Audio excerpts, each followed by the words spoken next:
আজকের এই ভিডিওতে আমরা ডিসকাস করতে চলছি এজি স্টাইলের ব্যক্তিগত জীবন সম্পর্কে।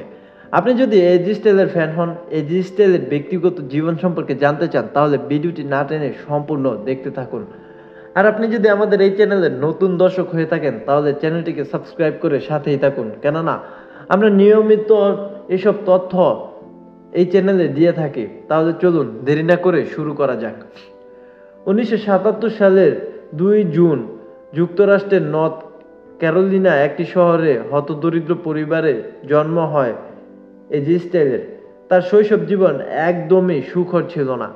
তার বাবা ছিলেন অত্যন্ত অত্যাচারী এবং একজন মদ্যপায়ী, তাই অল্প বয়সে তাকে তার পরিবারের ভরণ পোষণের দায়িত্ব নিতে হয়েছিল।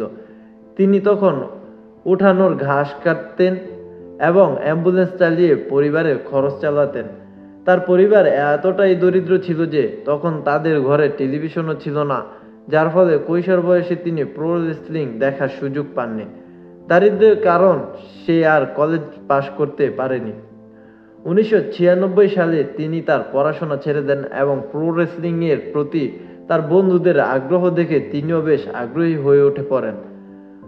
পরে সে রেসলিংয়ের স্কলারশিপ নিয়ে রেসলিং শেখা শুরু করেন এবং তার বন্ধুদের সাথে মিলে রিচ মাইকেলের রেসলিং স্কুলে ভর্তি হয়ে যান এবং এখান থেকেই তিনি তার প্রো রেসলিং শুরু করেন। পরবর্তীতে এই হতদরিদ্র পরিবারের ছেলেটি হয়ে ওঠেন রেসলিং বিশ্বের এক উজ্জ্বল নক্ষত্র, যে কিনা যেখানে গিয়েছে সেখানেই নিজের প্রতিভার আলো দিয়ে সকলকে আলোকিত করেছে। তার স্ত্রীর নাম হলো ওয়েডনি জন্স। তাদের বিয়ে হয় 2000 সালে এবং তাদের 3 জন পুত্র আছে এবং একটি কন্যা আছে। তাদের সবার নামের প্রথম অক্ষর হলো এজে। তার বড় ছেলের সম্পূর্ণ নাম হলো অজয় কবেল জোনেস। অজয় তার ছেলের ডাকনাম, জোনেস তাদের বংশের নাম। তাহলে কবেলের নামের অর্থ কি? এজে কবেল নাম তার ছেলের নামের সাথে জুড়ে দেয় এজের বেস্ট ফ্রেন্ড ড্যানিয়েল কবেলকে ট্রিবিউট দেওয়ার জন্য। এই ড্যানিয়েল কবেলকে আমরা ক্রিস্টোফার ড্যানিয়েল নামে চিনে থাকি।